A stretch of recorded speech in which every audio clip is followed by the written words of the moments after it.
applying the pressure. Here's Senate Minority Leader Chuck Schumer today on CBS's Face the Nation.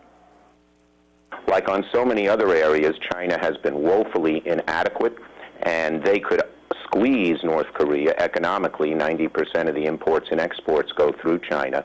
And I think we have to tell the Chinese that they have to put the wood to North Korea in a much more serious way than they've done so far. And it's also important to note that just a few weeks ago, Defense Secretary James Mattis visited South Korea on his first official trip abroad, and while he was there, announced an agreement to boost our shared defenses against North Korea. Arthel? Okay, Garrett Tennant, thank you very much. Well, Arthel, some predict that North Korea could strike our country with a nuclear weapon and a ballistic missile in perhaps 3 years. But others doubt that they will have that capability at that point. So the big question today, is there any way that new Trump administration can really rein them in? Let's bring in Jim Walsh, international security expert at MIT Security Studies program. Jim, as we just heard from Senator Schumer and others, China holds the key. But we've been telling them that for years to try and do something about North Korea. Exactly. I know, and I sort of cringed when I heard those comments. It's really easy to blame China for this.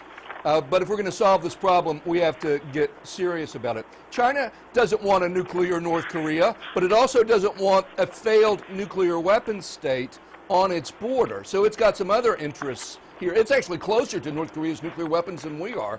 And so I think we're going, Senator Schumer's right that if we're going to solve this problem, China has to be part of that. But us wagging our finger and yakking at them, I don't think that's going to get it done. We've tried both. Both sides and both methods haven't worked.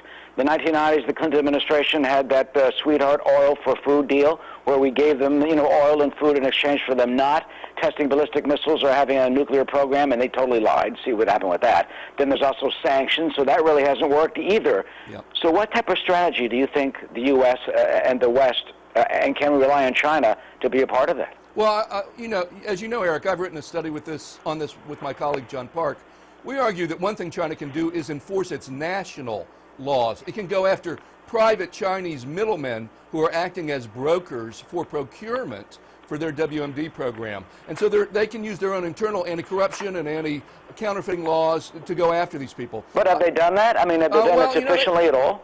When I was in Beijing, there seemed to be interest in that. There have been some reports of it. I'm not sure. But every time then there's a ruckus between the U.S. and China, then other voices who say, why should we cooperate with the China? It strengthens those. I want to go back. I want to politely disagree with you, Eric, about one thing. That agreed framework of the 1990s. People can criticize it, but the reality of that is for 8 years, North Korea did not run its plutonium plant, did not produce nuclear material, and did not have long-range tests. Now, the agreement eventually fell apart.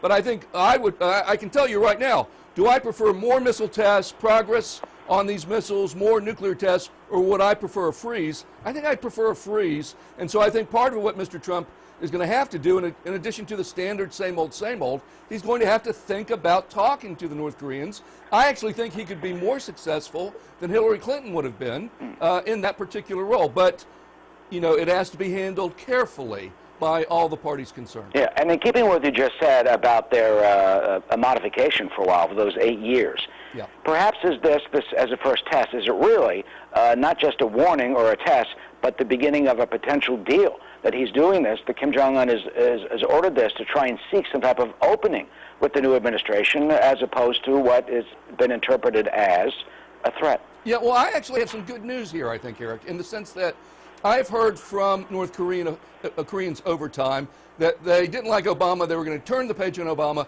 They would be open to talking to a new Trump administration. Now, there's all sorts of perils there, but they would be open to that. And how does that start? Where does it start? Well, I think it starts through not in the public, not in front of the television cameras, but private diplomacy among, once Mr. Trump has his officials in place, then you go and you sort of begin to handle that through New York because there's a North Korean ambassador to the UN in New York, or you use other channels. But I think that is possible to do, but it shouldn't be rushed. This is a thing that you don't want to mess it up. So let's get everyone in place, let's come up with a plan, and then let's execute that plan in a serious way. In some ways, I would say, when you consider Kim Jong-un and what he might have done something far more provocative. And the U.S. response today, I must say, was rather measured. You know, it wasn't all over the map and, you know, screaming bloody murder. So I'm encouraged by that. The president's statement last night was basically one line, you know, saying that we have, talking about Japan, Exactly. he said nothing actually about North Korea, so they did not get a rise out of him publicly. And you're right about New York. The UN ambassador is here. I've talked to a previous North Korean ambassador. You can talk to them. So we'll, you know, see if that possibly can be an opening over there in their office on 2nd Avenue. But then again, you've got this. In early January, the president tweeted, and I'm going to quote, North Korea just stated that it is in the final stages of developing a nuclear weapon capable of reaching parts of the U.S. It won't happen. So what do we do? I mean, do you take out their launch pads? Do you, intercept the ships? I mean, how do you prevent that? Well, I think it's easier to tweet than it is to solve international problems.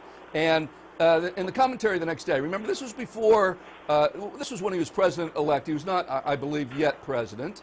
And now he's getting his sea legs, and he'll see that things are more, are easier to talk about than to solve. So I'm willing to cut him a break on that one. But drawing red lines like that it actually sets you up for failure. It doesn't set you up for success. So I think, you know, they sort of walked away from that. We should let them walk away from it, and we should hope that together with our allies, we're able to point this in a different direction. But it is going to be hard. But we will have to work with China, even if we don't like them. We cannot solve this without their help.